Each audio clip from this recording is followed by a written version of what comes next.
What's up mga kapwa ko 18? Welcome back sa channel natin.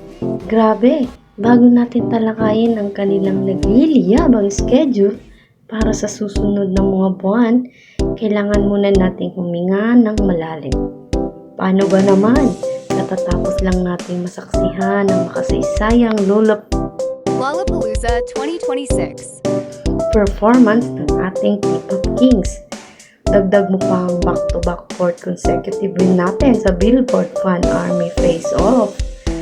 Ang tanong, may balak ba silang magpahinga? Mula sa pag-feature ng Forbes sa kanilang bagong lawless era hanggang sa mismong Senado ng Pilipinas, naghain ng resolusyon para batiin sila. Ganyan nakalupit SB19 ngayon. Pero kung akala nyo ay tapos na pasabog ngayong taon, kakamali kayo. Dahil ngayong huling bahagi ng taon, may mga events na literal na susubok sa tatag ng ating mga wallet at energy. Kaya sa video na to, hihimayin natin ang bawat detalye ng kanilang upcoming schedule mula ngayong Agosto hanggang Oktubre. Plan natin sa pinakamalapit, Agosto 30 o August 30. Magmawala na naman ang Araneta Coliseum para sa taunang Acer Day. Alam naman natin na pagdating sa brand endorsements, hindi lang basta-basta kumakanta ang lima. Ginagawa nilang sariling concert ang stage. Sino sa inyo ang may tickets na rito? Siguradong hiyawan na naman ito dahil ito ang unang pagkakataon mapapagod sila ng mga local fans live matapos ang kanilang international promotions kamakailan. O heto pa, pagkatapos niyan, hindi pa nakakabawi ang mga tenga natin. Pasok na naman ang Setyembre 19 para sa Sony ULT Power Sound Launch na gaganapin sa Covey, Manila sa Okada. Napakagandang venue nito. Napaka-premium at bagay na bagay sa kalidad ng boses ng SB19. Dito natin maririnig kung gaano talaga ka-powerful ang bagong sound system ng Sony kapag tinapatan ng vocals nila. Pablo, Stel, Ken, Justin at Josh. Abangan natin kung may live transition ba silang gagawin mula sa kanilang mga hits track papunta sa kanilang bagong musika. 18. Ito na ang pinakamalaking chika para sa buong mundo. Oktubre 7, opisyal na ang inanunsyo ng wakas at simula trilogy concert finale ay ipapalabas na sa mga sinihan worldwide. Tandaan nyo, ang petsa ng ticket sale September 10 na. Guys, hindi lang ito basta concert. Recording na i-upload sa malaking screen. Ang concert film na ito ay pre-produce ng CG 4Dplex. Ibig sabihin, available ito sa Screen X, 4DX at Ultra 4DX. Para sa mga hindi pamilyar, kapag sinabing 4DX, gumagalaw ang upuan mo, may epekto ng hangin, amoy at ilaw. Isipin mo kapag bumibirit si Stel o kapag humataw sila sa gento, mararamdaman mo ang bawat buzz at tibok ng puso ng concert na parang nandun ka mismo sa SMDC Festival Grounds. Noong Abril, isa itong napakalaking hakbang para sa P-pop dahil pinatutunayan nito na ang kanilang sining ay pang theatrical release na rin sa buong mundo.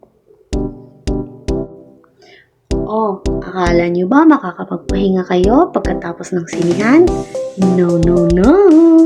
Dahil pagdating ng Oktubre 24 at 25, magbabalik ang grupo sa Araneta Coliseum para sa One Zone Fest. 2 araw ito. Mga kapatid, kung naalala nyo ang mga nakaraang One Zone, ano nga ba ang maaari nating asahan sa One Zone Fest ngayong 2026? Unang-una, mga exclusive merchandise na doon lang natin mabibili. Pangalawa, ang mga interactive boats kung saan pwede tayong magbanding bilang isang malaking pamilya. At higit sa lahat, ang magkaibang setlist, pakulo bawat araw. Kaya kung ako sa inyo, simulan nyo nang i-budget kung anong araw ang pupuntahan nyo. Kung kaya ng bulsa, bakit hindi? Parehong araw, di ba? Para sa huling pasabog ngayong Oktubre, magsisigaw ang ating mga team abroad. Sa Oktubre 31, mismong gabi ng Halloween, ay lilipad ang SB19 patungong San Antonio, Texas, USA para mag-perform sa K-Pop World Festival. Sa kilalang alam mo dum, sobrang nakaka-proud ito dahil sa kabila ng pangalan ng festival, ang SB19 na isang purong Pilipinong grupo ay inimbitahan para magpakita ng kanilang talento sa harap ng libo-libong international na manunood. Ito ang patunay na ang P-pop ay hindi na lang basta lokal na tunog.